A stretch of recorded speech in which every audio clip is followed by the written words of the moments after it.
Hello, dear soul, and welcome to the Light Bears Library. In today's journal entry, I want to share a bit of my heart, a bit of my soul, and make a bit of a confession because, this is not easy to share because, we all want to seem confident, and we all want to seem like we've got it all together, and we all want to seem, well, maybe that's the thing. Maybe that's all my own stuff. But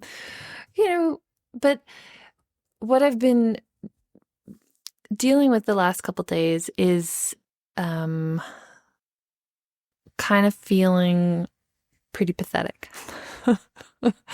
And it's sad to say because I don't feel like I've felt this pathetic in my life maybe since I was in grade school way back when, and wanted to make sure I was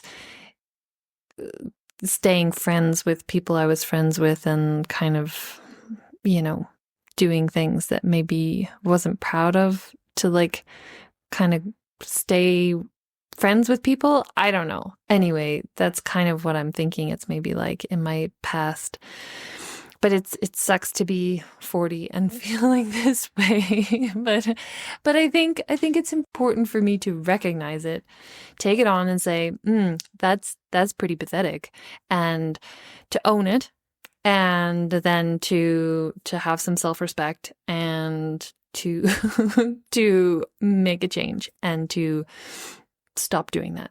And what I'm referring to is, if you've been around my channel for the last month or so, just dealing with stuff around my family. I moved to Southern Alberta to be close to family so that I could participate in the life of my little nephew, and now my little niece is here, and I wanted to, show up and be an auntie and participate. But I didn't quite realize that I wasn't necessarily wanted or welcome. It was, in the beginning, it was fine enough, whatever, but it just, as the months and now the years have passed, it's been made very clear through lack of words, lack of invitation, and then lies and manipulations on the other hand, that it's kind of like, they really don't want me here. And while that really is painful and it really sucks, when whatever it is, people in our lives are cliquey and just kind of don't want us there, it really sucks to take that on and say, okay, they don't want me, so I'm just going to go elsewhere. And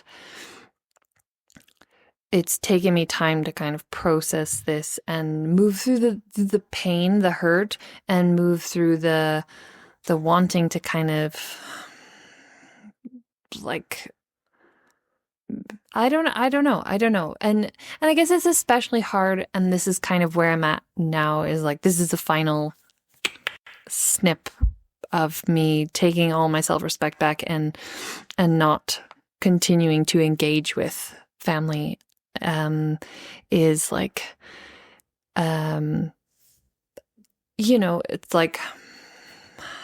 it's just getting a fake text of oh, do you want to come and hang out, while they've been ignoring me for whatever. And it's actually, no, I don't want to.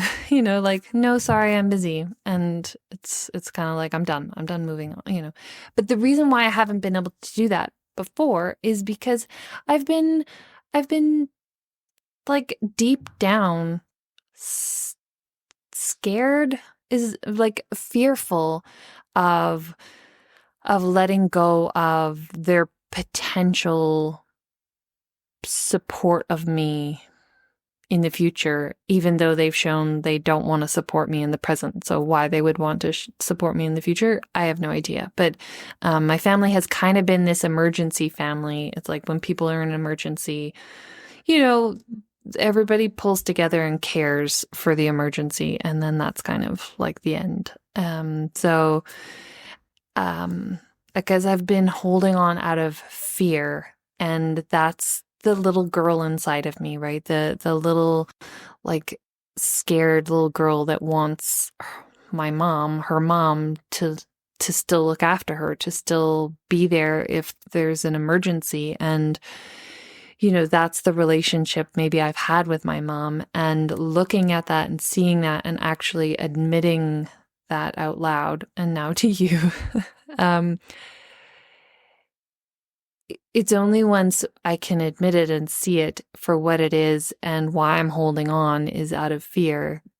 It's like, okay, that might not be the pathetic piece, because I think in order to really become an adult, we need to just like break that needing of wanting to be taken care of by our mom or parents. And if we've cut that off, then, we might attach that to a husband or a partner or whatever, which, I'm not, that's present in my relationship as well. So it's like, I've got all sorts of work to do, and, it's painful to look at, but I think the lesson is that it's more self-empowering to recognize the fear and the patheticness of all that, and to say, no, I'm going to choose to stand on my own 2 feet, and I'm going to take responsibility for my life and for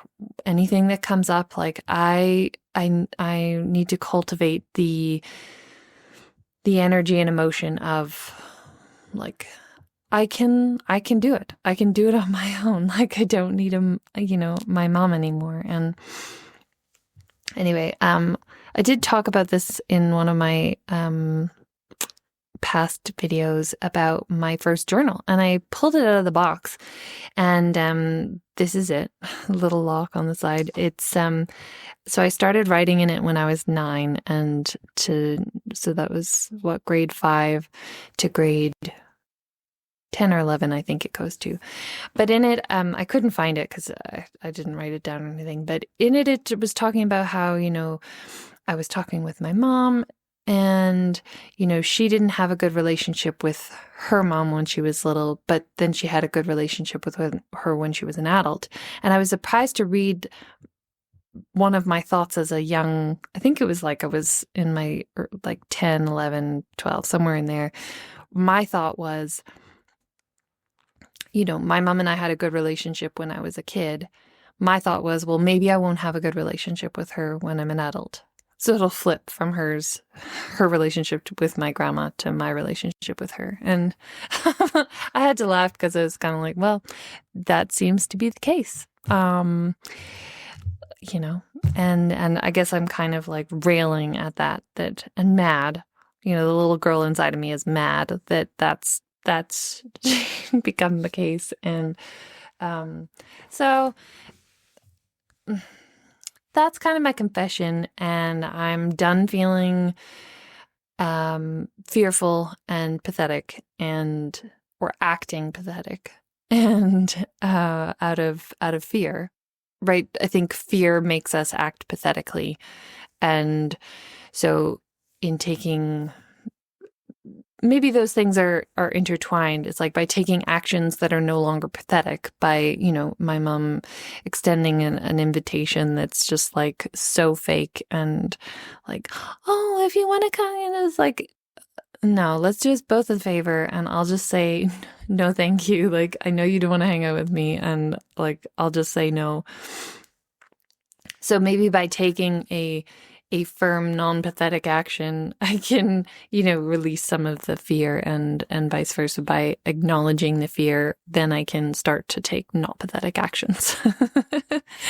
So I think I'm getting towards the end of this saga in my life of family, and I'm excited, and hopefully in the spring my husband and I will be able to move back to the West Coast, which is where we love living and which feels like home, and we miss the weather now that we're heading into winter here. It's miss the warmer West Coast weather. So yeah, I'm feeling positive about my future in that way, and just wanted to kind of share that this is life, and it's okay to acknowledge these things in ourselves, and to, because when we acknowledge them, we can actually do something about them and move forward. I think we need to cultivate more courage and more self-trust that we can get through hard times. We can, feel depressed and anxious and all those things, but I think we have to learn to trust in ourselves, to take care of ourselves, and to start regulating our emotions and regulating our actions, taking small steps and making small plans to make our lives better, whatever that is, and to parent ourselves, basically. I think, and until we kind of cut off, the people that we're hoping consciously or unconsciously to parent us, to look after us, I think it takes that before we can just like truly self-parent or grow up into full maturity and adulthood. And it sucks that I'm 40 and dealing with this, and it feels kind of, yeah, pathetic and embarrassing, but I think it's the truth. And I think that as millennials, there's a lot of children, parenting children, and I think we can let go of our parents and grow up. So I speak for myself, but I hope my experience can maybe help you to see things in your own life that maybe you can change, and we can just, make good decisions and face our fears head on, about feeling like, well, who's going to take care of me? And what if I get in an emergency situation? Like, one of my biggest fears is like that, I'll lose all my money and end up living on the street in a cardboard box.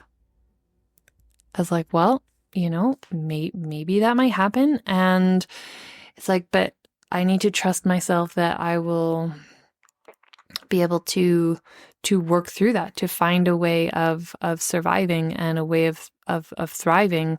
And, I'm not going to be able to do that with my head stuck in the sand and just being afraid of everything. So yeah, I'm feeling confident that I can learn those skills and let go of the fear, and I'm looking forward to that. So, stay tuned. And I hope if this was, helped you in any way, give me a thumbs up. If you feel like sharing a little bit about your own thoughts or reflections on this and are feeling brave, leave me a comment. I would love to engage with you. And if you are looking for authentic, brave reflections and interesting thoughts about, what does it mean to be a human? What does it mean to be an adult? What does it mean to be a woman? What does it, those are kind of the thoughts that I'm sharing here on the Light Bearers Library. But anyway, I wish you many, many blessings wherever you are in the world. Signing off for today, XOXO Kate.